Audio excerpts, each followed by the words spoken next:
হামজা রাদিয়াল্লাহু আনহু যখন ইসলাম তিনি কবুল করেননি, শিকার করে ফিরছিলেন। হামজা রাদিয়াল্লাহু আনহু সিংহ শিকার করতে পারতেন। সিংহ শিকার, চারটাখানি কথা মনে করছে।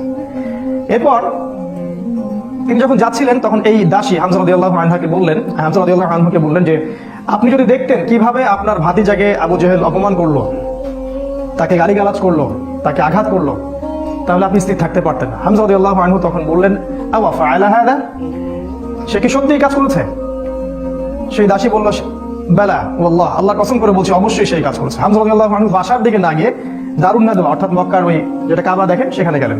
সেখানে দেখলেন না, সেখানে আবু জেহেল তার দলবলকে নিয়ে সেখানে দাঁড়িয়ে আছে। হামজা রাদিয়াল্লাহু আনহু ঘর থেকে নেমেই আবু জেহেলের কলার ধরলেন এবং প্রচন্ড জোরে একটা ঘুষি দিলেন। প্রচন্ড জোরে। বলে দেয় আবু জেহেল কিন্তু ওই সময়কার মক্কার রাষ্ট্রনেতা, মক্কার গোত্রের সব গোত্রের কিন্তু বনু মাখজুমের সর্দার। হামজা রাদিয়াল্লাহু আনহু এই কাজটা করলেন এবং বললেন রুদ্দাহা ইন ইসতাতা'তা, তো যদি ক্ষমতা থাকে আমাকে ঘুষি মেরে ফেরত দে। যদি ক্ষমতা থাকে রুদ্দাহা ইন ইসতাতা'তা, ক্ষমতা থাকলে আমার গালেও একটা মেরে দেখা। কথাটা তো এরকম আর কি। আবু জেহেল কিছু করতে পারলো না। হামজা রাদিয়াল্লাহু আনহু বললেন ইন্নী উশহিদু আল্লা ইলাহা ইল্লাল্লাহ ওয়া আকুলু মা ইয়াকুল, আমি সাক্ষ্য দিচ্ছি আল্লাহ ছাড়া কোনো মাবুদ নাই, আমার ভাতিজা যা বলে আমিও তাই বলি। রুদ্দাহা ইন ইসতাতা'তা, যদি তোমার ক্ষমতা থাকে তাহলে আমাকে আঘাত করে দেখাও। আজকে থেকে আমি তার দলে, সে যা বলে আমিও তাই বলি। হামজা রাদিয়াল্লাহু আনহু ছুটলেন তার ভাতিজার দিকে, দারুল আরকামে গিয়ে তাকে পেলেন এবং সেখানে গিয়ে বললেন ইয়া ইবনে আখি, হে আমার ভাতিজা, কুনতু আনসুরুকা বিল হামিয়া, আমি তোমাকে এর আগে আত্মীয়তার সম্পর্কের জন্য প্রোটেক্ট করতাম। ওয়ালান আনসুরুকা লিল ইসলাম, আর আজকে থেকে আমি তোমাকে ইসলামের জন্য প্রোটেক্ট করবো ইনশাআল্লাহ। এই ঘটনায় রাসূল সাল্লাল্লাহু আলাইহি ওয়াসাল্লাম এত খুশি হয়েছিলেন, তিনি হামজা রাদিয়াল্লাহু আনহুকে একদম বুকে জড়িয়ে ধরে চুমু খাইলেন। আর যখন হামজা রাদিয়াল্লাহু আনহু উহুদের মাঠে শহীদ হন, আমাদের নবীজি অঝোর নয়নে কেঁদেছেন। তার শাহাদাতের দৃশ্য যদি দেখতেন, আমরা যদি দেখতে পারতাম, তাকে বর্ষা নিক্ষেপ করে হত্যা করা হয়েছে, বর্ষাটা তার কলিজা ভেদ করে পিছন দিয়ে বের হয়ে গেছে চোরাগুপ্ত হামলা চালিয়ে, কারণ সামনে থেকে তাকে মারার ক্ষমতা ছিল না। আজকেও ইসলামকে সামনে থেকে শেষ করা এত সহজ না, এই জন্য পিছন থেকে সবসময় চক্রান্ত করতে থাকে এরা, কিভাবে কোথায় কি লাগাই দেওয়া যাবে, কিভাবে কি করা যাবে। আর তার কলিজাটা হিন্দা ছিঁড়ে দাঁত দিয়ে কামড়ানোর চেষ্টা করেছিল। এই হচ্ছে আমাদের শেকড়ের পূর্বপুরুষরা। তো এই ঘটনাটা ওমর রাদিয়াল্লাহু আনহু দেখেছিলেন ওই দিন। এই ঘটনাটা ওমর রাদিয়াল্লাহু আনহু দেখলেন এবং বাসায় গিয়ে তিনি চিন্তা করতে থাকলেন যে সব ফাসাদের মূল মনে হয় মুহাম্মদ, এই ব্যক্তিটার কারণেই আরবের মধ্যে বিভক্তি সৃষ্টি হচ্ছে, ফিতনা ফাসাদ সৃষ্টি হচ্ছে। তাহলে আমার করণীয় কি? আমিও তো একটা গোত্রের নেতা, তিনি আদি গোত্রের নেতা ছিলেন। তো তিনি খোলা তরবারি হাতে চললেন, এবার তিনি নবীজিকে হত্যা করবেন। ওই যে ঘটনাটা জানেন আপনারা। প্রতিমধ্যে একজনের সাথে দেখা হলো, সে বললো যে নবীজিকে হত্যা করার আগে তুমি তোমার বোন আর ভগ্নিপতির বাসায় যাও, তারা তো ইসলাম কবুল করেছে। তিনি আসলেন, এসে দরজা যখন নক করলেন, দরজার আড়াল থেকে শুনতে পারলেন ভিতরে তিলাওয়াত হচ্ছে কিছু একটা। সূরা তাহা তিলাওয়াত হচ্ছিল। তাহা মা আনজালনা আলাইকাল কুরআন লিতাশকা ইল্লা তাযকিরাতান লিমান ইয়াখশা তানজিলাম মিম্মান খালাকাল আরদা ওয়াস সামাওয়াতিল উলা আর রাহমান আলাল আরশি ইস্তাওয়া। তিনি দরজা খুলে ঢুকলেন এবং জিজ্ঞাসা করলেন মা কুনতুম তাকরাউন, তোমরা কি পড়ছিলে? বল অস্বীকার করলো যে আমি কিছু না, তাহাদ্দাসনা বাইনানা, আমরা পরস্পরের কথা বলছিলাম। তখন তিনি বললেন যে ফালা তাকরিবা কুনতু সামিআতু ইন্নাকুমা সামাতুমা, তিনি বললেন যে আমি শুনেছি তোমরা দুজনে সাবা হয়ে গেছো, মানে বেদিন হয়ে গেছো, মিথ্যা বলবেন আমার কাছে। তখন তার ভগ্নিপতি বললেন ইয়া ওমর হাল রাআইতা হাক্কান ফি গায়রি দীনি, এই কথাটা বললেন, হে ওমর তুমি কি ইসলাম ছাড়া অন্য কোনো দিনের মধ্যে হক খুঁজে পেয়েছো? তখন তিনি বুঝতে পারলেন সত্যি সত্যি ইসলাম কবুল করেছে। তিনি মারধর শুরু করলেন। এক পর্যায়ে বোনকে থাপ্পড় মারলেন, রক্তাক্ত হয়ে গেলেন এবং তার বোন তখন তার নাকের উপরেই বললেন যে শাহিদতু আল্লাহ ইলাহা ইল্লাল্লাহ ওয়া আন্না মুহাম্মাদান আবদুহু ওয়া রাসূলুহু ইফআল মা শি'তা, তোমার যা ইচ্ছা তুমি তাই করো, আমি সাক্ষ্য দিচ্ছি আমরা যে আল্লাহ ছাড়া কোনো ইলাহ নাই এবং মুহাম্মদ আল্লাহর রাসূল সাল্লাল্লাহু আলাইহি ওয়াসাল্লাম। ওমর রাদিয়াল্লাহু আনহু ঠান্ডা হলেন এবং যেহেতু বোনকে মারছেন, একটা ভালোবাসা তো কাজ করে। মাথা যখন ঠান্ডা হলো তিনি জিজ্ঞাসা করলেন যে তোমরা কি পড়ছিলে? তিনি বললেন নাচিনি ইয়া উখতি, আমাকে ওই কাগজটা দাও হে আমার বোন, আমি একটু পড়ে দেখি। প্রথমে তিনি দিতে চান নাই, পরে তার ভগ্নিপতি বললেন, তার স্বামী তাকে বললেন যে ইশারা করলেন তাকে দাও। কারণ তারা জানতেন ওমর রাদিয়াল্লাহু আনহু একজন স্বচ্ছ মনের মানুষ ছিলেন, মানে হয় হকের পক্ষে নাহলে বাতিলের পক্ষে, মন একদম ফ্রেশ, ভিতরে কোনো প্যাচ নাই, মানে আমাদের মতো না কিন্তু, মানে কিছু কিছু হকে আবার কিছু কিছু বাতিলে। দেখেন না, সুবিধা খোঁজে, আজকে যদি অনুকূল থাকে তাইলে প্রতিকূল থাকলে নাই, এই টাইপের ছিলেন, একদম স্ট্রেট ফরওয়ার্ড যে আমি হয় এদিকে আছি না এদিকে। এবার ওমর রাদিয়াল্লাহু আনহু সেই ওই চিরকুটটা পড়া শুরু করলেন, সেখানে ওই সূরা তাহা লেখা ছিল। এবং বলে রাখি ওই সময় আরবে মেবি আমি একটু ভুল হতে পারি, 16 থেকে 17 জন পড়াশোনা করতে পারতেন, 16 থেকে 17 জন লেখাপড়া করতে পারতেন, বাকিরা লেখাপড়া করতে জানতেন না। ইভেন আমাদের নবী সাল্লাল্লাহু আলাইহি ওয়াসাল্লামও লিখতে পড়তে জানতেন না, ওমর রাদিয়াল্লাহু আনহু পড়তে জানতেন। তিনি পড়লেন এবং পড়ে বুঝতে পারলেন। যখন তিনি সূরা তেলাওয়াত করতে করতে করতে করতে এই আয়াতে আসলেন, সূরা তাহার দেখবেন প্রায় এই যে 10 থেকে 20 এর মধ্যে আয়াতগুলো আছে। যে তাদেরকে অবকাশ দাও সেই দিন পর্যন্ত, জালেমদেরকে অবকাশ দাও সেই দিন পর্যন্ত যখন আল্লাহ পাক তাদের প্রত্যেককে ধরে ধরে হিসাব নেবেন। এই আয়াতগুলো যখন তিনি পড়তে লাগলেন তখন তার হৃদয়টা গুলে, মানে আল্লাহর কালাম তো তিনি বুঝতে পারছেন তিলাওয়াত, তিনি আর থাকতে পারলেন, স্থির থাকতে পারলেন না। তিনি একটা কথা বলেন, আমিন হাদা ফাররাত কুরাইশ, কুরাইশরা কি এটা থেকেই পালাচ্ছে? তার ইশারা করলেন যে কুরাইশরা এখান থেকেই পালাচ্ছে। তিনি চোখ দিয়ে দরদর করে পানি পড়তে লাগলেন। তিনি বললেন, হুজুন ইয়া রাসূলুল্লাহি ওয়া আসহাবিহি, আমাকে আল্লাহ রাসূল এবং তার সাহাবীদের কাছে নিয়ে চলো। আযহাবু ইলাইহি ওয়া আসলিমু, আমি তার কাছে যাবো এবং ইসলাম কবুল করব। তিনি চললেন দারুল আরকামের দিকে। সেখানে ছিলেন হামজা রাদিয়াল্লাহু আনহু, ওই যে কিছুদিন আগে ইসলাম কবুল করছেন। হামজা রাদিয়াল্লাহু আনহু একজনকে পাঠালেন, দরজায় দেখো কে নক করছে। সে গিয়ে দেখলো, সাহাবীর নাম সম্ভবত খাব্বাব রাদিয়াল্লাহু আনহু। তিনি দেখলেন ফুটা দিয়ে যে উমর ইবনুল খাত্তাব দরজার বাইরে তরোয়াল হাতে আছে। তিনি ভয় পেয়ে গেলেন, ভিতরে এসে বললেন, ক্বাদ জাআ ইবনুল খাত্তাব বিসাইফ, ইবনুল খাত্তাব তরবারি হাতে এসেছে। তখন উমর, সবাই ভয় পেয়ে গেলেন, আবু বকর সিদ্দিক সহ, যে এবার না জানি কি হয়, কিয়ামত হয়ে যাবে এখানে, কারণ তার প্রচন্ড রাগ ছিল। তিনি যে কত বড় যোদ্ধা ছিলেন সেটা বদরের মাঠে গেলে বুঝতে পারবেন, বদরের মাঠে আমরা যখন যাবো ইনশাআল্লাহ। তো হামজা রাদিয়াল্লাহু আনহু বললেন, মা লাকুম ক্বাদ উজিদতুম, তোমাদের কি হয়েছে, তোমরা ভয় পাচ্ছ কেন? ইফতাহু লাহুল বাব, তার জন্য দরজাটা খুলে দাও। লাউ ইউরিদ বিহি খায়রান ইয়াসলিম, সে যদি উত্তম কিছুর জন্য আসে ইসলাম কবুল করবে।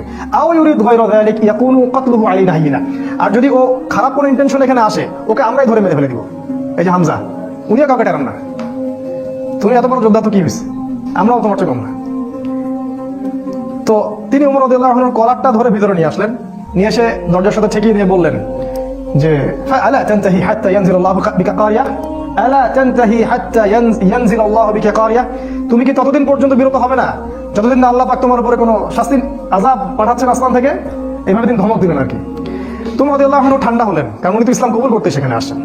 এরপর রাসূল সাল্লাল্লাহু আলাইহি ওয়াসাল্লাম সেখানে বের হলেন। তিনি রাসূলের সামনে দাঁড়িয়ে, উমর ইবনুল খাত্তাব রাসূলের সাল্লাল্লাহু আলাইহি ওয়াসাল্লামের সামনে দাঁড়িয়ে বললেন, ইয়া রাসূলুল্লাহ, হে আল্লাহর রাসূল, জিতুকা উমিনু বিল্লাহি ওয়া রাসূলিহি, আমি আল্লাহ এবং তার রাসূলের প্রতি ঈমানদার হয়েই এখানে এসেছি। ওয়া বিমা জিতা বিহি মিন ইনদিল্লাহ, এবং আপনি আল্লাহর পক্ষ থেকে যে কিতাব নিয়ে আসছেন তার প্রতি ঈমানদার হয়েই আমি এখানে আসছি। কালিমা সাক্ষ্য দিলেন, রাসূলকে বুক ভরে বললেন যে, এর আগ পর্যন্ত আমি ইসলামের যে বিরোধিতা করেছি, আজকের পর থেকে আমি ইসলামের পক্ষে শক্তি হয়ে কাজ করবো ইনশাআল্লাহ। আর তোমরা ইসলাম আমার আগে কবুল করে যত নেকি কামাই করেছো, আজকে থেকে ইনশাআল্লাহ আমি তোমাদেরকে টক্কর দিব ইনশাআল্লাহ। তিনি ঘর থেকে বের হয়ে গেলেন, প্রথমে গেলেন আবু জেহেলের বাসায়। আবু জেহেলের বাসা নক করে বললেন, হাল আলিমতা আন্নী ক্বাদ আসলামতু, তুমি কি জানো যে আমি ইসলাম কবুল করেছি? বুকের পাঠা দেখছেন? দিন পালন করে বাসায় বলতেই পারে না যে আমি কোরআন সুন্নাহ ফলো করছি, আমি দিন পালন করছি। বাপের ভয়, মায়ের ভয়, সরকারের ভয়, নেতা খেতার ভয়, কত ভয়। আমাদের বাপদাদা কি আসলে এরকম ছিলেন? কিন্তু আবু জেহেলের বাসায় গিয়ে বললেন, তুমি কি হাল আলিমতা আন্নী ক্বাদ আসলামতু, আবু জেহেল তুমি কি জানলা যে আমি ইসলাম কবুল করছি? আবু জেহেল আকাশ থেকে পড়লো, হাল ফাআলতা হাদা, তুমি কি সত্যি এটা করেছো? লা তাফআল, এটা করিও না। ও ভয় পেয়ে যাচ্ছে, কারণ এ তো ইসলামে গেলে খবর আছে আমাদের। তখন উনি চোখ মুখ বড় করে বলেছেন, বাল ফাআলতা, আমি অবশ্যই ইসলাম কবুল করেছি। এরপরে গেলেন ওয়ালিদ বিন মুগীরার বাসায়, ওখানে একই কথা বললেন। তারপর আরেক কাফেরের বাসায় আরেক একই কথা বললেন। এরপর আসলে কাবা ঘরে, কাবা ঘরে এসে বললেন যে, ইয়া আইয়ুহান নাস, হে লোক সকল, ইলামু আন্নী ক্বাদ আসলাম, তোমরা জেনে রাখো আমি ইসলাম কবুল করেছি। ওয়া আন শাহিদতু আল্লা ইলাহা ইল্লাল্লাহ ওয়া আন্না মুহাম্মাদুর রাসূলুল্লাহ, আমি সাক্ষ্য দিয়েছি আল্লাহ ছাড়া কোনো মাবুদ নাই, মুহাম্মদ সাল্লাল্লাহু আলাইহি ওয়াসাল্লাম আল্লাহর বান্দা এবং রাসূল। এরপরে লোকজন তাকে মারা শুরু করলো, সবাই তাকে মারা শুরু করলো। পারতেছিল না তার সাথে, তিনি একাই 8-10 জনকে ডিফেন্ড করতেছিলেন। এক পর্যায়ে সেখানে আরো কিছু গোত্র নেতা আসে এবং তাদের মারামারিটা বন্ধ করে দেন। এবার দেখেন, মারামারি বন্ধ করে দিয়ে একজন উমর রাদিয়াল্লাহু আনহুকে বলছিলেন যে, আফালা কুনতা কাতামত, ওমর তুমি কি চুপ থাকতে পারতে না? এই যে আমাদের হিকমা আছে না, চুপ থাকো। ওমর তুমি কি চুপ থাকতে পারতে না? উমর ইবনুল খাত্তাব বলছেন, ওয়াল্লাহি লা আকতুমুল হাক্কা ওয়া হুয়া আলামু, যখন আমি সত্য জেনেছি, আল্লাহর কসম করে বলছি আমি সত্যকে গোপন রাখবো না। লাউ ফাররিকান্নাল হাক্কা মিনাল বাতিল কামা ফাররাকাল্লাহু বাইনাল লাইলি ওয়ান নাহার, আমি সত্যকে মিথ্যা থেকে আলাদা করে দিব, ঠিক যেমন করে আল্লাহ রাত থেকে দিনকে আলাদা করে দেন। এই ঘটনার পরে তার নাম হয়েছে আল ফারুক, পার্থক্যকারী। যেমন করে মিরাজের ঘটনার পর আবু বকর সিদ্দিকের নাম হয়েছে কি? সিদ্দিক। প্রত্যেকটা বিষয়ে একটা ঘটনা আছে, পড়তে হবে, এগুলো জানতে হবে। আপনি ওই রাজ্যে বিচরণ করবেন তখন ইনশাআল্লাহ। এবার ইসলাম শক্তিশালী, কারণ বড় বড় দুজন নেতা আমাদের পক্ষে। মনে করেন পুতিন আমাদের পক্ষে, মনে করেন ওই আরো বড় বড় কিছু নেতা আমাদের পক্ষে। এখন ইসলাম শক্তিশালী, তাদের কাছে ক্ষমতা আছে, লোকজন জনবল আছে, আর অর্থ সম্পদ আছে। এবার রাসূল সাল্লাল্লাহু আলাইহি ওয়াসাল্লাম এর কাছে কি ওমর রাদিয়াল্লাহু আনহু বললেন, ইয়া রাসূলুল্লাহ আলাসনা আলাল হক আলাইসু আলাল বাতিল, এভাবে বলতে থাকলেন, আমরা কি হকের উপর নাই, ওরা কি বাতিলের উপর নাই? আলাসনা মুসলিমান, আমরা কি মুসলিম না? আলাইসুল মুশরিকিন, তারা কি মুশরিক না?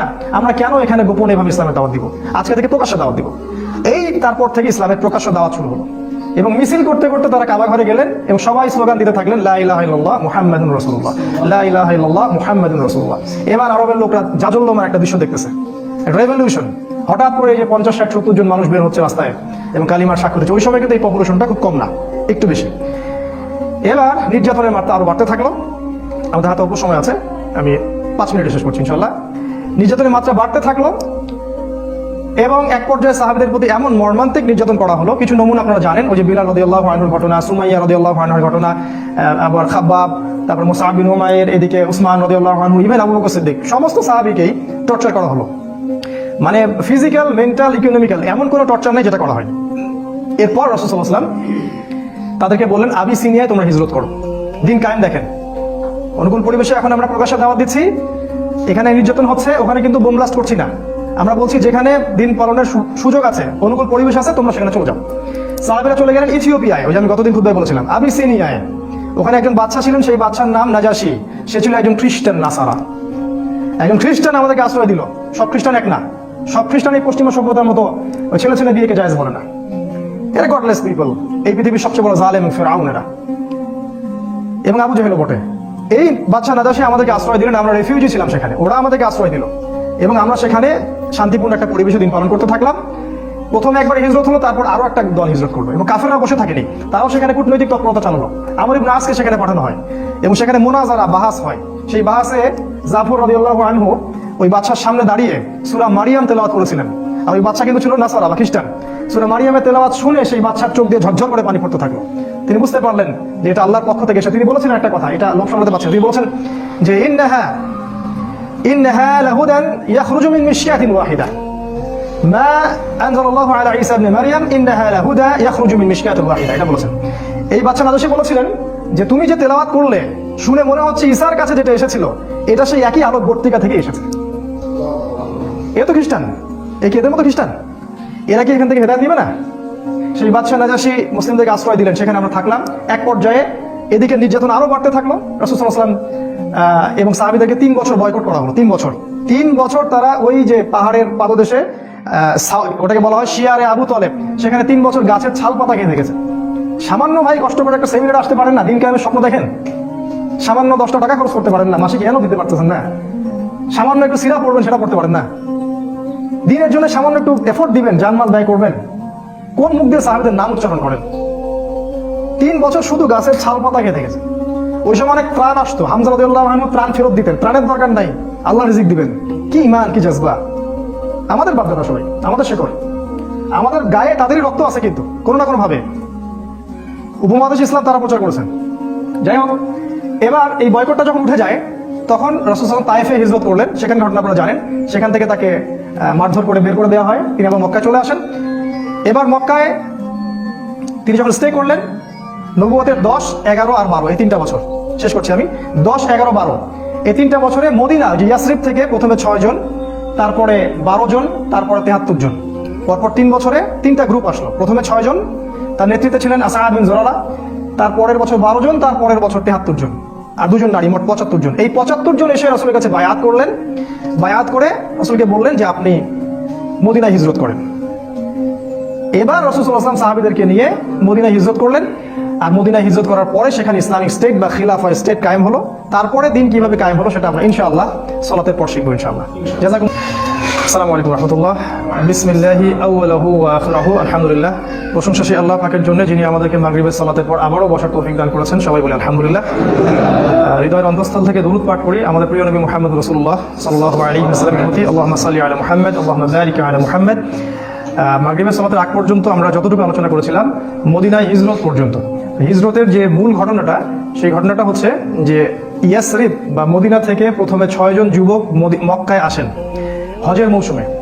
হজ কিন্তু তখনও ছিল, মানে এই হজ সিস্টেম না, বিকৃত হজের সিস্টেম।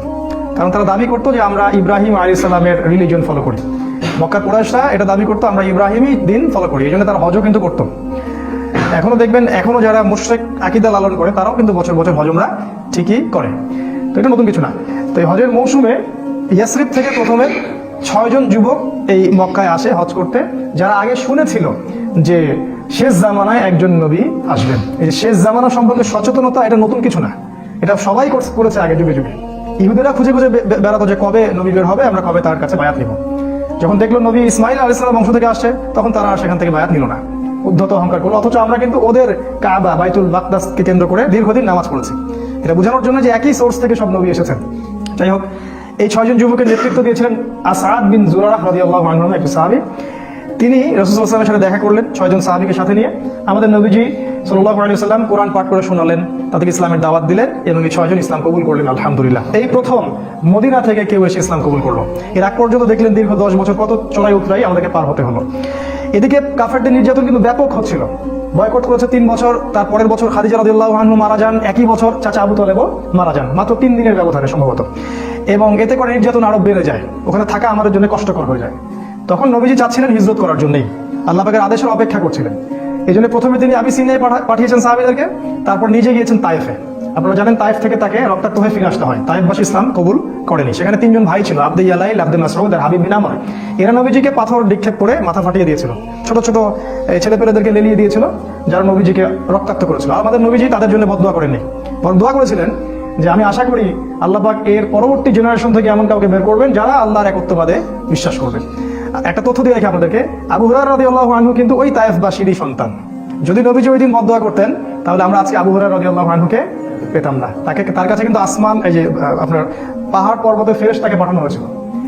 পাহাড় পর্বতের ফেরেশতা থাকে, এই কথা আমাদের গডলেস ওয়ার্ল্ড বিশ্বাস করবে না, এডুকেশন সিস্টেম সেকুলার কনসেপ্ট আর বিশ্বাস করবে না। তো আমরা ওদেরকে বলি তোমরা গেট লস্ট, তোমরা কিন্তু হবে। পাহাড় পর্বতের ফেরেশতা যখন এসেছিলেন, বলেছিলেন আল্লাহ পাক আপনার সাথে তায়েফবাসী যা করেছে আল্লাহ পাক দেখেছেন, আপনি যদি চান 2 পাহাড়কে পিষে একদম তায়েফকে শেষ করে দিব। নবীজি বললেন আমি চাই, আল্লাহ পাক ওদেরকে হেদায়েত দান করুন। তো যাই হোক, এরপরে নবীজি হিজরতের অপেক্ষা করছিলেন। এই সময় ঘটনাটা ঘটে, 6 জন ইয়াসরিবের যুবক আসেন, তারা ইসলাম কবুল করেন। তারপর তাদেরকে নবীজি পাঠিয়ে দেন, মদিনায় পাঠিয়ে দেন, বলেন তোমরা ওখানে দাওয়াতি কাজ করতে থাকো। পরের বছর মানে নবুয়তের এটা ছিল 10ম 11তম বর্ষে তারা আরো 6 জনকে সাথে নিয়ে আসে। দেখেন দিন কায়েম কেমন করে হচ্ছে, প্রথমে গোপন দাওয়াত, তারপরে প্রকাশ্য দাওয়াত, তারপরে একদম যখন আমাদের জনবল বেশি হয়ে গেল, মানে বড় বড় নেতা খেতা মানুষ টাইপের সবাই আমাদের দলে চলে আসলো, তখন আমরা আরো মানে কি বলবো ফ্রিকোয়েন্সির সাথে দাওয়াত দিতে শুরু করলাম। এবং যত ফ্রিকোয়েন্ট দাওয়াত হবে তত নির্যাতন বেশি হবে, এটাই সুন্নাহ। এটা হতে থাকলো। এক পর্যায়ে হিজরত করলাম, বয়কট করলো, সোশ্যাল বয়কট, অর্থনৈতিক বয়কট, সবকিছু করলো। তারপরে আমরা হিজরতের জন্য অপেক্ষা করছিলাম। এই 12 জন, এই পরের বছর আরো 6 জন, 6 যোগ 6 মোট 12 জনকে তারা নিয়ে আসলেন। এই 12 জনের সাথে নবী সাল্লাল্লাহু আলাইহি ওয়াসাল্লাম একজন সাহাবীকে মদিনায় পাঠালেন। বিখ্যাত সেই সাহাবী, তার নাম হচ্ছে মুসআব বিন উমাইর রাদিয়াল্লাহু তাআলা আনহু। তিনি প্রচন্ড রকম ধনীর দুলাল ছিলেন, ইসলামের জন্য সব ছেড়ে দিয়েছিলেন। যখন উহুদের মাঠে তাকে শহীদ করা হয়, তখন তাকে কবর দেওয়ার মতো একটা জামা পর্যন্ত পাওয়া যায়নি, তাকে ঘাস দিয়ে ঢেকে কবর দেওয়া হয়েছে। আমরা যারা দায়ী, তারা কি মুসআব বিন উমাইর? বাংলাদেশে লক্ষ লক্ষ এই যে সিজনে বক্তব্য হবে, এরা কি সবাই মুসআব বিন উমাইর? আলাদা জিনিস। এই দায়ী ইসলামের ইতিহাসের প্রথম দায়ী। কুইজ আসবে আপনাদের, অনেক সময় জিজ্ঞাসা করে অনেকে দেখবেন ইসলামের ইতিহাসের প্রথম দায়ীকে, এই মুসআব বিন উমাইর রাদিয়াল্লাহু আনহু। তাকে নবীজি পাঠালেন এই 12 জনের সাথে মদিনায়। এবার তিনি গিয়ে মদিনার ঘরে ঘরে দাওয়াত দিতে থাকলেন। আর মদিনায় ছিল আওস এবং খাজরাজ, 2টা গোত্র আপনারা জানেন। মদিনায় ছিল আওস এবং খাজরাজ, এর পাশাপাশি কিছু ইহুদি ছিল, বনু নাজির, বনু কুরাইজা, আর কি একটা কি জানি বনু কাইনুকা, মাশাআল্লাহ জাযাকাল্লাহ। এই 3টা গোত্র ছিল ওই মদিনায়। আর কিছু কিছু মুশরিকও ছিল। এই মুশরিকটা পরে মুনাফিক হয়ে যায় আর কি, আব্দুল্লাহ বিন উবাইর অনুসারী। তো তিনি ঘরে ঘরে দাওয়াত দিতে থাকলেন এবং মাশাআল্লাহ আল্লাহ পাক দাওয়াত কবুল করলেন। এবং আস্তে আস্তে আস্তে আস্তে প্রায় 70-75 জন মানুষ ইসলাম কবুল করলেন মাশাআল্লাহ। প্রত্যেকেই এই মুসআব বিন উমাইর রাদিয়াল্লাহু আনহুর মাধ্যমে ইসলামের হেদায়েতটা পেলেন। চিন্তা করেন তাকে আল্লাহ পাক কিয়ামতের মাঠে কি নেকিটা দিবেন ইনশাআল্লাহ। এবার ওখানে হিজরত করার পটভূমি রচিত হলো।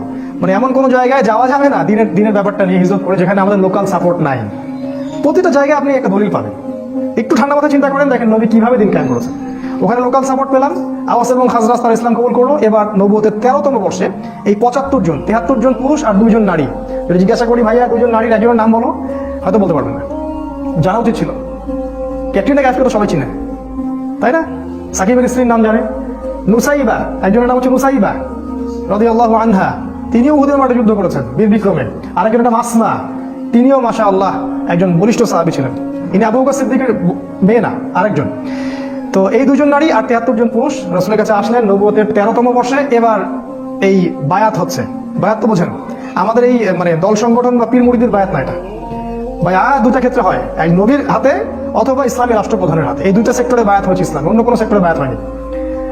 এট the same time Abu Bakr Siddique বায়াত নিচ্ছেন, অন্য সাহাবীরাও বায়াত নিচ্ছেন, এমন কোনো ঘটনা নাই। ইসলামিক স্টেটের খলিফা যিনি হবেন তার হাতে আপনি বায়াত নেবেন, জনগণ মৌখিক স্বীকৃতি দিবে, আর নবীর হাতে সবাই হাতে হাত রেখে বায়াত নিতেন, মহিলারা বাদ দিয়ে। বায়াত কিসের উপর হলো? 6টা বিষয়ের উপরে। বিষয়গুলো একটু বলি। 1 নাম্বার, তারা আল্লাহ নবীর হাতে বায়াত করলেন হাতে হাত রেখে যে আমরা আপনার কথা শুনবো এবং মানবো। যারা অ্যাসোসিয়েশন করতে চান, ফাউন্ডেশন করেন বা দিন কায়েম করতে চান, ছোট স্কেলে হোক আর বড় স্কেলে হোক, যেই নেতা হোক না কেন, সে হাফসি গোলামও হোক না কেন, সে যদি কোরআন এবং সুন্নাহ অনুযায়ী আপনাদেরকে পরিচালিত করে, তার কথা আপনাকে শুনতে হবে, মানতে হবে। প্রথম বায়াতের এটা সেক্টর ছিল। আমরা হাতে হাত রেখে বায়াত করতে বলিনি, শিক্ষাটার কথা বলছি। না হলে কোনো অ্যাসোসিয়েশন, কোনো সংগঠন, কোনো ফাউন্ডেশন বা কোনো দাওয়াতি কাফেলা টিকবে না, অসম্ভব। শ্রবণ আনুগত্য নাই, সামি'না আতা'না নাই, টিকবে না। 2 নাম্বার, তারা বায়াত করেছিলেন যে আমরা সুখে অথবা দুঃখে, সচ্ছল অসচ্ছল উভয় অবস্থায় আল্লাহর পথে দান করব, ব্যয় করব। চিন্তা করেন। 3 নাম্বার বলেছে আমরা সৎ কাজের আদেশ করব। 4 নাম্বার, অসৎ কাজে নিষেধ করব। 5 নাম্বার, সত্য প্রচারে নিন্দুকের নিন্দার পরোয়া করব না। চিন্তা করতে পারেন কি বিষয়ে বায়াত হচ্ছে? সত্য প্রচারে কারো নিন্দার পরোয়া আমরা করব না। 6, আমরা আপনাকে হে নবী এমনভাবে প্রোটেক্ট করব, মানে হেফাজত করবো মদিনায় ইনশাআল্লাহ, যেভাবে আমরা আমাদের স্ত্রী সন্তানদেরকে হেফাজত করি। এই 6টা বিষয়ের উপর তারা হাতে হাত রেখে বায়াত করলেন এবং তারা জিজ্ঞাসা করলেন যে ইয়া রাসূলুল্লাহ, এগুলো করলে আমরা কি পাবো? রাসূল সাল্লাল্লাহু আলাইহি ওয়াসাল্লাম বলেন আল জান্নাত, তোমরা জান্নাত পাবে। এবার নাযিল হলো সূরা তাওবার 111 নম্বর আয়াত। ওই যে নিশ্চয়ই আল্লাহ মুমিনদের জান মাল ক্রয় করেছেন এই জান্নাতের বিনিময়ে। এই হলো আয়াতের পটভূমি। ইন্নাল্লাহা আশতারা মিনাল মুমিনিনা আনফুসাহুম ওয়া আমওয়ালাহুম বিআন্না লাহুমুল জান্নাহ। যখন আপনি এই বিষয়গুলো জানবেন তখন কোরআন হাদিস পড়ে মজা পাবেন, কখন কোনটা কোন জায়গায় আসছে। এবার নবীজি হিজরত করলেন একা না, তিনি সবার শেষে গেলেন। প্রথমে সাহাবীদেরকে পাঠিয়ে দিলেন। নেতা যে হবে সে আগে বিপদ ফেস করবে, তার অনুসারীদেরকে সে আগে সিকিউর জায়গায় নিয়ে যাবে, তারপর সে যাবে। একজন নেতাকে হতে হবে আত্মত্যাগী। আগে কর্মীদের স্বার্থ দেখতে হবে, তাদের মেন্টালিটি বুঝতে হবে, কার মানসিকতা কি, কার মধ্যে কি পোটেনশিয়াল আছে। তিনি যাকে তাকে দাওয়াত দিতে পাঠান নাই, মুসআব বিন উমাইরকেই পাঠিয়েছেন, কারণ তিনি জানতেন যে তার মধ্যে এই যোগ্যতাটা আছে। তারপর তিনি হিজরত করলেন। আপনারা জানেন ওই হেরা গুহায় কি হলো, গাড়ির সাউরে কি হলো। এদিকে 100 উটের ঘোষণা হলো, ধরে আনতে পারলে 100 উট দেওয়া হবে। আল্লাহ পাক তাকে নিরাপদে পৌঁছে দিলেন মদিনায়। এইবার মদিনায় গিয়ে ইসলামিক স্টেট কায়েম হলো। কিভাবে? আওস এবং খাজরাজের সাহাবীরা আনুগত্য করলেন এবং রাসূল সাল্লাল্লাহু আলাইহি ওয়াসাল্লামকে ইসলামিক স্টেটের প্রেসিডেন্ট বানিয়ে দিলেন। আল্লাহ পাক এই ওয়াদাটা করেছিলেন, সূরা নূরের 55 নম্বর আয়াতটা পড়ে দেখবেন। আল্লাহ পাক আগেই বলেছিলেন যে ওয়া'আদাল্লাহুল্লাযীনা আমানু ওয়া আমিলুস সালিহাতি লা ইস্তাখলিফান্নাকুম ফিল আরদ কামা ইস্তাখলাফাল্লাযীনা মিন ক্বাবলিকুম। আয়াতটা শুনেন। আল্লাহ পাক বলছেন, নিশ্চয়ই আল্লাহ ওয়াদা করেছেন যারা ঈমানদার এবং যারা সৎ আমল করে যে আল্লাহ পাক তাদেরকে অবশ্যই খেলাফত দান করবেন। সূরা নূরে আছে 55 নম্বর আয়াত। খেলাফত পাওয়ার শর্ত এটা, আপনাকে ঈমানদার হতে, প্রকৃত আমলে সালেহ করতে হবে।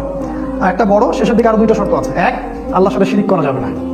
আর 2 নাম্বার, আল্লাহ যখন ক্ষমতা দিবেন তখন ইনসাফ ছাড়া অন্য কোনো দুর্নীতি করা যাবে না, তাহলে শক্তি নষ্ট হয়ে যাবে, খেলাফত চলে যাবে, যেটা হয়েছে এখন আমাদের। খেলাফা কায়েম হয়ে গেল এবং ওখানে ইহুদিদের সাথে একটা চুক্তি হলো। আওস খাজরাজ ইহুদি সবার সাথে একটা চুক্তি হলো, কারণ ওরা ইসলামিক স্টেটের মধ্যে চলে আসলো। ওরা পছন্দ করেনি নবীকে, তারপরেও তাদেরকে সেখানে থাকতে তারা বাধ্য হলো। এবং মুশরিক যারা ছিল ওখানকার, তারা মুনাফিক হয়ে আব্দুল্লাহ বিন উবাইর নেতৃত্বে ইসলামের শত্রুতা করতে থাকলো। তারা বাহ্যিকভাবে ইসলাম কবুল করলো ঠিকই, কিন্তু অভ্যন্তরীণ দিক থেকে তারা ইসলামকে পছন্দ করেনি। আর আমাদের নবী এই সনদটার নাম দিয়েছিলেন মদিনা সনদ। আজকে যদি প্রতিটা মুসলিম দেশ, অ্যাটলিস্ট মুসলিম দেশ মদিনা সনদ অনুযায়ী চলতো, তাহলে আমাদের সমাজের অবস্থা আজকে এমন হতো না। মুখে খালি বলি আমরা মদিনা সনদ, কোনো মদিনা সনদের এগুলো বাস্তবায়ন নেই, সবই বোগাস, আইওয়াশ, খালি মানুষকে ধোকা দেওয়া। এরপর কি হলো? এরপরে আমরা কিন্তু দেখেন স্টেট পেলাম। দেখেন ইসলামিক আইন বাস্তবায়ন কখন হলো? যখন আমরা স্টেট পেলাম। তারপরে মক্কায় কোনো ইসলামিক আইন বাস্তবায়ন করলেন না নবীজি। মক্কায় যখন সাহাবীদেরকে নির্যাতন করা হচ্ছিল, সাহাবীরা বলছিলেন আমাদেরকে যুদ্ধের অনুমতি দেন ইয়া রাসূলুল্লাহ, আমরা আল্লাহর পথে যুদ্ধ করবো এই মুশরিকদের বিরুদ্ধে। আমাদের নবীজি কিন্তু বলছেন সবর করো, ইসবির ইয়া আলা ইয়াসির ইন্নামা উইদাকুমুল জান্নাত, তোমরা ধৈর্য ধরো, তোমাদের জন্য জান্নাত আছে।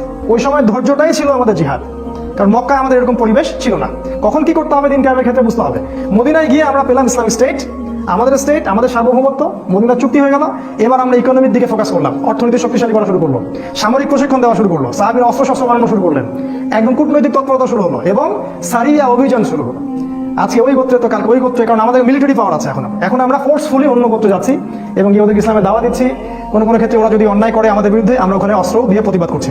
এক পর্যায়ে মুশরিকরা মক্কার, তারা যখন বদর প্রান্তে আসলো, তখন আমরা ওখানে গেলাম। আমরা আক্রমণ করিনি বদরে। তোমরা যারা ইসলামকে জঙ্গিবাদের আর এই যে সন্ত্রাসের ধর্ম বানিয়েছো মিডিয়ার মাধ্যমে, তোমাদের মতো ছোট লোকের পৃথিবীতে কারণ নাই, এদের মতো বড় মিথ্যাবাদী এই পৃথিবীতে কারণ নাই, কেউ নেই। বদরে ওরা আক্রমণ করেছিল, আমরা ডিফেন্ড করেছি প্রথম। এবং ওদের সৈন্য সংখ্যা ছিল 1000, আমাদের মাত্র 300 জন। ওদের 70টা উট, এতগুলা ঘোড়া, আমাদের মাত্র 2টা ঘোড়া। অসম যুদ্ধ, কোনো ক্যালকুলেশনই মিলবে না যুদ্ধ, তারপরে আল্লাহ পাক ওই যুদ্ধে আমাদেরকে বিজয় দান করলেন। যুদ্ধের ঘটনা অনেক ডিটেলস আজকে বলার সময় নাই, এতটুকু বলছি ওই যুদ্ধে আল্লাহ পাক ফেরেশতাদেরকে দিয়ে আমাদেরকে সহযোগিতা করেছে। যদি আজও সেই ঈমান, সেই আমল, সেই তাকওয়া থাকে, সেই ইসলাম থাকে, আজকেও আল্লাহ পাক ফেরেশতাকে নামায় আমাদেরকে হেল্প করতে পারেন ইনশাআল্লাহ।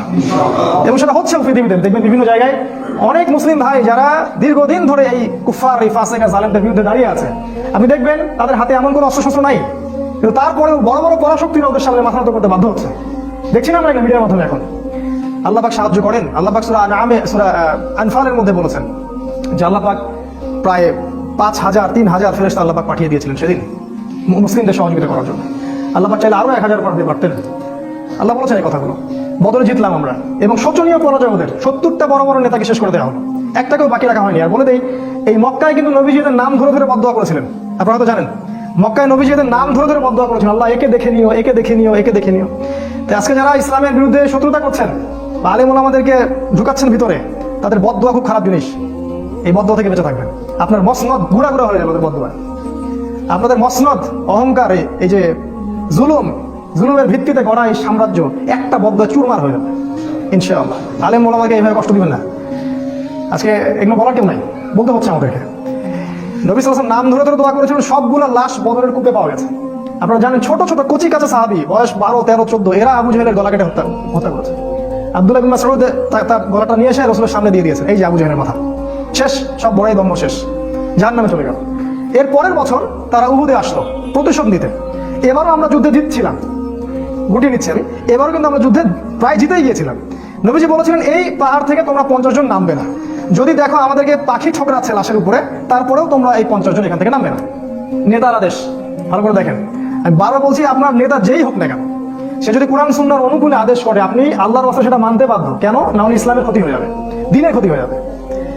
ওই 50 জন দেখলেন যে যুদ্ধে আমরা প্রায় জিতে গেছি, আল গানিমা বলে তারা ওখানে দৌড়ানো শুরু করলেন। আর এই সুযোগের অপেক্ষা করছিলেন কে? খালিদ বিন ওয়ালিদ। তখন তিনি ইসলাম কবুল করেননি। তিনি পিছন দিক থেকে ঘোড়সাওয়ার নিয়ে আসলেন এবং একেবারে কচু কাটা বলতে যা বোঝায়, একদম ছিন্ন ভিন্ন হয়ে গেল যুদ্ধের ময়দান। সমস্ত সাহাবী বিচ্ছিন্ন হয়ে পড়লেন। ইভেন আমাদের নবী সাল্লাল্লাহু আলাইহি ওয়াসাল্লামও একা হয়ে পড়লেন। তার পাশে মাত্র 7 জন কি 9 জন সাহাবী বাকি ছিলেন। আমাদের নবীজি বললেন, কে আছো এদের থেকে আমাকে প্রোটেক্ট করবে? একটা একটা করে সাহাবী বলছিলেন, আমি আমি আমি, এবং জীবন দিচ্ছিলেন। তালহা রাদিয়াল্লাহু আনহু তিনি বলেছেন যে আমার এই বুকের মধ্যে তীর এসে লাগছিল এবং আমার ওই সময় ঘুম পাচ্ছিল। সুবহানাল্লাহ। এবং সাকিন আল্লাহ পাক দিয়েছিলেন, তিনি এক হাতে তরবারি নিয়ে লড়াই করছিলেন। তার গায়ে পরে দেখা গেছে 70টা অস্ত্র চোটের দাগ আছে, 70টা। এই তালহা রাদিয়াল্লাহু আনহা, তাকে বলা হয় জীবন্ত শহীদ। তার পাশে মাত্র 7 থেকে 9 জন সাহাবী ছিলেন, তারা প্রত্যেকে জীবন উৎসর্গ করে নবীজিকে প্রোটেক্ট করলেন। আমাদের নবীজি আহত হলেন, তার দাঁত ভেঙে গেল। এইখানে এই ডান চোয়ালের ভিতরে কড়া আছে না, লৌহ বর্মের কড়া, এটা ঢুকে চলে গেল ভিতরে। 3 জনের নাম আজকে বলতেছি না, সময় কম, সময় লেগে যাবে। এই 3 জন নবীকে আক্রমণ করেছিল আর কি। ইবনু কামিয়া একজনের নাম, একজন সাদ ইবনে আবি ওয়াক্কাসের ভাই, এরা মিলে নবীকে আক্রমণ করেছিল। তো নবীজি রক্তাক্ত হলেন, আহত হলেন, এবং সাহাবীরা প্রায় 70 জন সাহাবী শহীদ হয়ে গেলেন। তার মধ্যে বিখ্যাত সাহাবী হামজা রাদিয়াল্লাহু আনহু ছিলেন, যাকে বর্ষা নিক্ষেপ করে হত্যা করা হয়। এই মুসআব বিন উমাইর রাদিয়াল্লাহু আনহু শহীদ হয়ে গেলেন।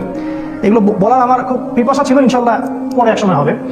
যে এই সাহাবীর ডান হাত কেটে ফেলা হয়, ডান হাত দিয়ে অস্ত্র চালাচ্ছিলেন, ডান হাত কেটে ফেলা হয় অস্ত্রের আঘাতে, তারপর বাঁ হাত দিয়ে তরোয়াল চালাচ্ছিলেন। একজন মুসলিম কখনো পরাজিত হয় না শেষ পর্যন্ত সে সার্ভাইভ করার চেষ্টা করবে। তারপর তিনি বুকের সাথে পতাকাটাকে জড়িয়ে রেখেছিলেন। এই অবস্থায় তাকে দ্বিখণ্ডিত করে হত্যা করা হয়। এই হলো মুসআব বিন উমাইর রাদিয়াল্লাহু আনহু। এরকম অসংখ্য সাহাবী, 70 জন সাহাবী সেদিন শহীদ হয়ে গেলেন। কেন? ওই যে নেতা আদেশ করেছিলেন, ওখান থেকে নেমো না, যদি আমাদেরকে দেখো পাখি ছোকরা আছে তাও নেমো না। তারা কিন্তু দৌড়ালেন গানিমা। এই ভুলের মাসুল দিতে হলো। এবং সাময়িকভাবে আমরা উহুদ যুদ্ধে কিন্তু মোটামুটি বলা যায় পরাজিত দাঁত মানতে চলে গেলাম। যদিও বা তারপরে ওই সাহাবীদের মাধ্যমে এবং আল্লাহ রাসূল ডাক দিলেন, এই সাহাবীরা তোমরা আমার কাছে চলে আসো। তখন সাহাবীরা যখন তার কাছে আসলেন, নবী সাল্লাল্লাহু আলাইহি ওয়াসাল্লাম আস্তে আস্তে করে উহুদ পাহাড়ের দিকে উঠে গেলেন এবং তাকে সেভ করা হলো। কিন্তু ব্যাপক ক্ষতি হয়ে গেল ইসলামের, 70 জন সাহাবী শহীদ হয়ে গেলেন। এই হলো উহুদ। তারপরে আসলো খন্দক। পরের বছর তারা আবার আক্রমণ করলো। এবার তারা ওই ইহুদিদের সাথে চুক্তি করে আক্রমণ করলো। ভিতরের ইহুদি বনু কুরাইজার সাথে চুক্তি করে তারা আক্রমণ করলো। ভিতরেও শত্রু, বাইরেও শত্রু, কি করবে? এখন সালমান আল ফারসি তিনি পরামর্শ দিলেন, ইয়া রাসূলুল্লাহ, সামনে একটা খন্দক খুঁড়ে ফেলেন। এটা হচ্ছে পারস্যের টেকনিক, মানে ওই সময় ইরাক ইরান এই জায়গার টেকনিক, যুদ্ধ টেকনিক, কৌশল। খন্দক থাকলে ওরাও আসতে পারবে না, আমরাও ডিফেন্ড করতে পারবো। আমাদের নবীজি খেয়ে না খেয়ে সেই খন্দক খুঁড়লেন নিজে, খালি পেটের মধ্যে পাথর বেঁধে। প্রত্যেক সাহাবীকে 10 হাত করে জায়গা দেওয়া হলো, তোমরা খোঁড়ো। আজকে আমরা যারা দিনের রিপ্রেজেন্টেটিভ আর কি, দিনের জন্য কিছু কিছু কাজ করতে নিজের অপমান মনে হয়, ছোট মনে হয়, তাই না? আমাদের নবীজি নিজে সেখানে খন্দক খুললেন, এত বড় নেতা হয়েও আজকে আমাদের অপমান ফিল হয় দিনের জন্য কাজ করতে। দিনের কোনো কাজই ছোট না। এবং ওই সময় অনেক মোজেজা দেখা গেল, নবীজির বরকতে খাবার বেড়ে গেল, অনেক ঘটনা ঘটেছে। যাই হোক, ওরা আক্রমণ করলো কিন্তু ওরা কিছু করতে পারলো না, কারণ খন্দক ছিল। এই প্ল্যানটা খুব মাস্টার প্ল্যান ছিল। এই টেকনিকটা আরবের কেউ তখন দেখে নাই, প্রথম দেখা হলো। আর সালমান আর ফার্সিকে আল্লাহ রসুল একজন বুকে জড়িয়ে ধরলেন। তিনি বললেন, সালমান মিন আহলি বাইত, সালমান আজকে থেকে আমার পরিবারের একজন। চিন্তা করছেন, সালমান আমার পরিবারের একজন আজকে থেকে। এই জন্য শিয়ারা তাকে নিয়ে একটু বেশি বাড়াবাড়ি করেন। এই জন্য বুঝবেন, এখন বুঝবেন জিনিসগুলো। তারপরে এবার সেখানে একজন বিখ্যাত সাহাবী ছিলেন, সাদ ইবনে মুআয রাদিয়াল্লাহু আনহু। তার একটা কথা ছিল, এই কথাটা বলে আমি আগাচ্ছি। তিনি বলেছিলেন, ইয়া রাসূলুল্লাহ, আপনি যুদ্ধ করেন, আমরা মুসাকে তার কম যা বলেছিল আমরা কখনো আপনাকে সেটা বলবো না। আপনি যদি আমাদেরকে নিয়ে সমুদ্রে ঝাঁপাতে চান, আমরা আপনার সাথে সমুদ্র লাভ দিতে প্রস্তুত আছি। পাবেন এরকম অনুসারী? এখন এরকম মুসলিমদের পাবেন? এই সাদ বিন মুআয রাদিয়াল্লাহু আনহুকে এই খন্দকের যুদ্ধে শহীদ করা হয় এবং তিনি দোয়া করেছেন, আল্লাহ, মুশরিকদের সাথে যদি কোনো যুদ্ধ বাকি থাকে আমাকে জীবিত রেখো। তিনি শহীদ হলেন এবং শহীদ হওয়ার আগে বললেন যে আজকের পর থেকে মুশরিকরা আমাদেরকে আর আক্রমণ করবে না। আমি আল্লাহর কাছে দোয়া করেছিলাম, যদি মুশরিকদের সাথে কোনো যুদ্ধ বাকি থেকে থাকে, আল্লাহ আমাকে আপনি বাঁচিয়ে রাখেন। আজকে আমি শহীদ হচ্ছি, তার মানে এরপর থেকে ইসলাম আরো সামনের দিকে যাবে, আর ওরা আমাদেরকে আক্রমণ করতে পারবে না। এবং তাই হলো, এরপর থেকে তারা আর আমাদেরকে আক্রমণ করতে পারলো না। এরপর থেকে সব কাউন্টার অ্যাটাক শুরু হলো এবং আমরা এবার অফেন্সিভলি অ্যাটাক করা শুরু করলাম। আগে আমরা ডিফেন্স করছিলাম, এবার আমরা অ্যাটাক করা শুরু করলাম। আস্তে আস্তে আরো বিভিন্ন গোত্রগুলো আমরা আস্তে আস্তে করতলগত করলাম। এবং 6ষ্ঠ হিজরিতে গিয়ে নবী সাল্লাল্লাহু আলাইহি ওয়াসাল্লাম হুদাই ওই যে ওমরা করতে যেতে চাইলেন, তারা পথ আটকে দিল। এবং ওখানে খালিদ বিন ওয়ালিদ অন্যান্য সাহাবী, ওই সময় তারা মানে কুফার ছিলেন, তারা পথ আটকে দিল। সেখানে চুক্তি হলো, হুদাইবিয়ার চুক্তি, 10 বছর আমরা লড়াই করবো না, আমাদের কেউ আপনাদের ওখানে গেলে আপনারা ফিরিয়ে দিবেন, আপনাদের কেউ আসলে আমরা ফিরিয়ে দিব না, ইত্যাদি। সবগুলোতে নবীজি বললেন, ঠিক আছে, তোমরা যা বলবো তাই। কারণ নবীজি জানতেন কোনো মুসলিম মুরতাদ হয়ে তোমাদের দলে যাবে না, যদি আসে তাহলে তোমাদের থেকে আমাদের এখানে আসবে। এবং তিনি চাচ্ছিলেন, দেখেন মাস্টার প্ল্যানটা ছিল এই নবীজির মাস্টার প্ল্যান। দিন কায়েম মানে আপনাকে মাস্টার প্ল্যান করতে হবে, একদম বড় প্ল্যান, ছক কষে আপনাকে প্ল্যান মাফিক যেতে হবে।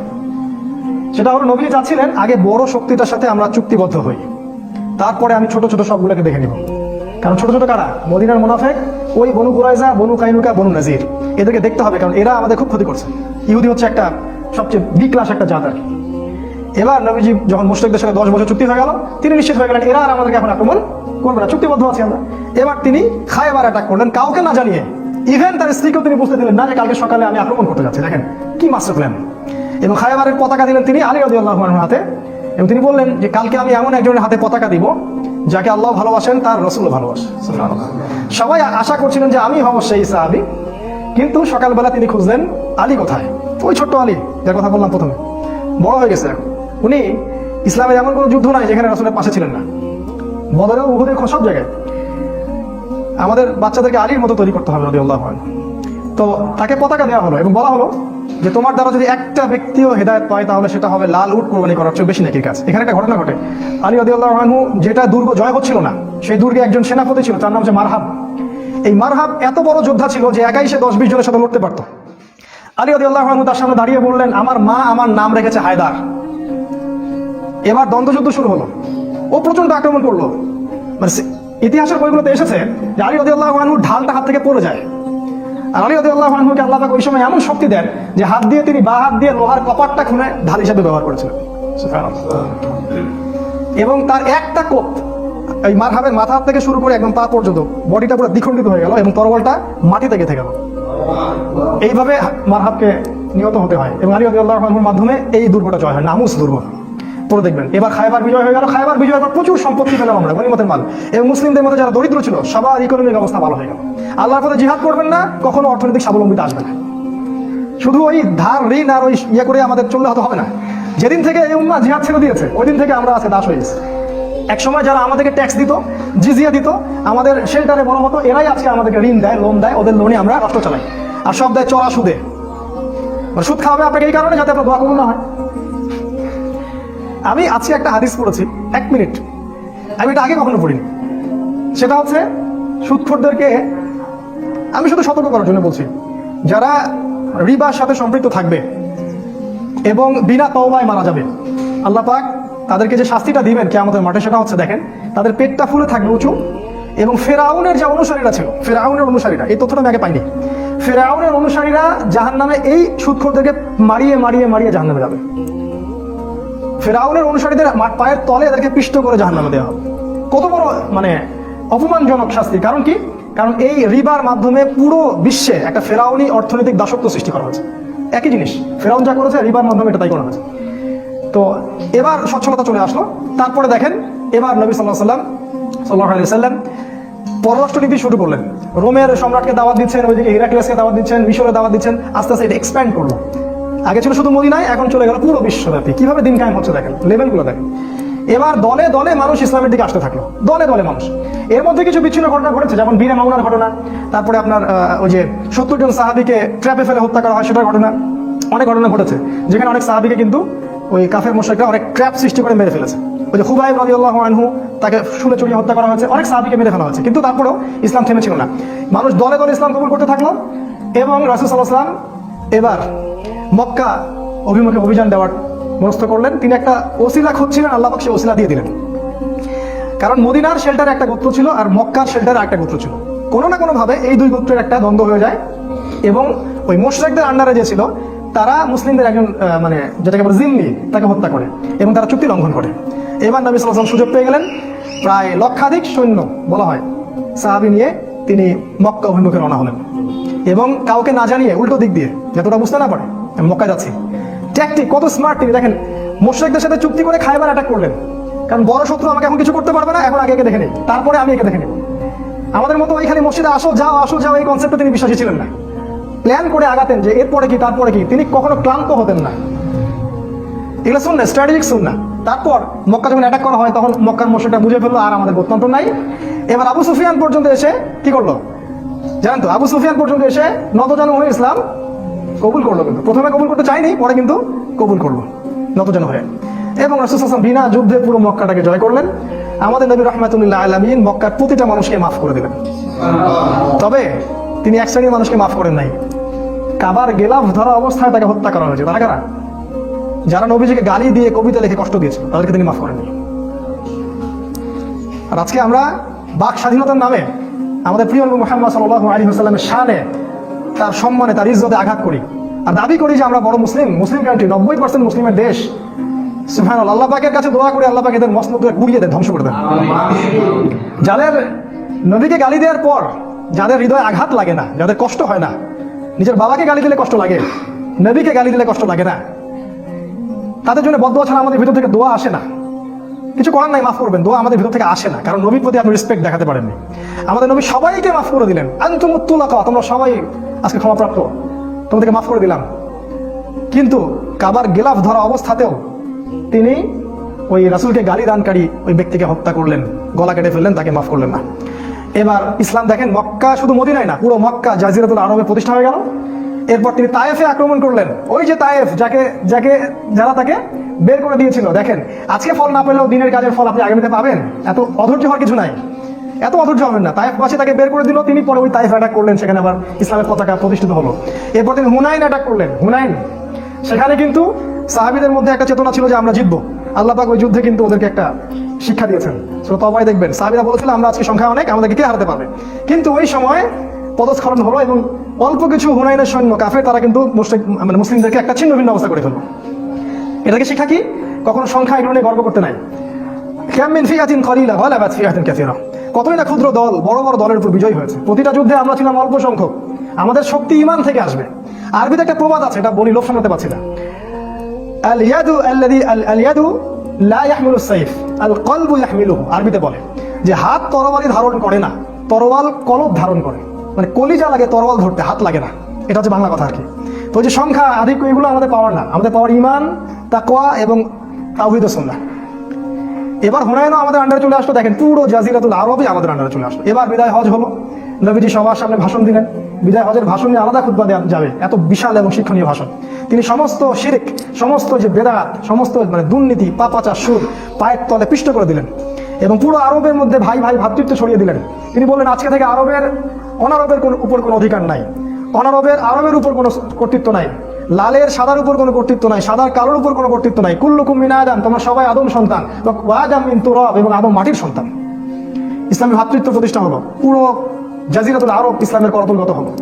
এরপর আপনারা জানেন আবু বকর সিদ্দিক, ওমর, ওসমান, আলী, আর অনেক সময় চলেছে। ইভেন এই 1914 আগ পর্যন্ত খেলাফতের একটা শেল ছিল অটোম্যানদের মাধ্যমে। আর আজকে আমরা বিগত 100 বছর থেকে আমাদের অবস্থা মনে হচ্ছে আমরা মিসকিন, আমরা এতিম, আমাদের কেউ নাই, আমরা দুর্বল, আমাদের অর্থ নাই, অস্ত্র নাই, নেতা নাই। না, আমরা আজকে এই আলোচনাটা এই জন্য করলাম যাতে করে আপনারা শিকড় চিনতে পারেন।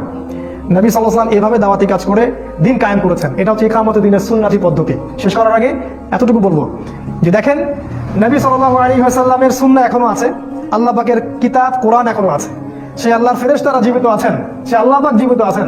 আমরা ইসলাম যারা ধারণ করি আমরাও এখনো মাঠে আছি। আমরা আল্লাহ পাককে ছেড়ে কাকে কোন অদৃশ্য শক্তিকে ভয় করছি এই দিনের পথে বিজয়ের কাফেলায় অংশগ্রহণ করার বদলে? সে আল্লাহ এখনো জীবিত, সেই কোরআন সুন্নাহ আমাদের কাছে আছে।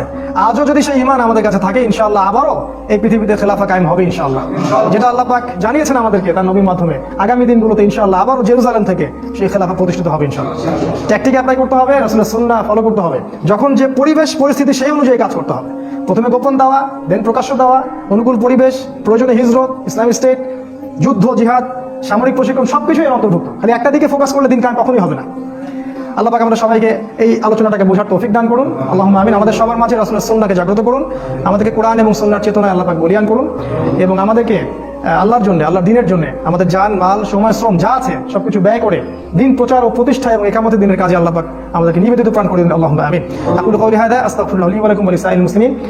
যারা এই সেমিনারটা অ্যারেঞ্জ করেছেন, যারা অনেক শ্রম দিয়েছেন, কষ্ট করেছেন, তাদের সবাইকে আমরা জাযাকুমুল্লাহ খায়রান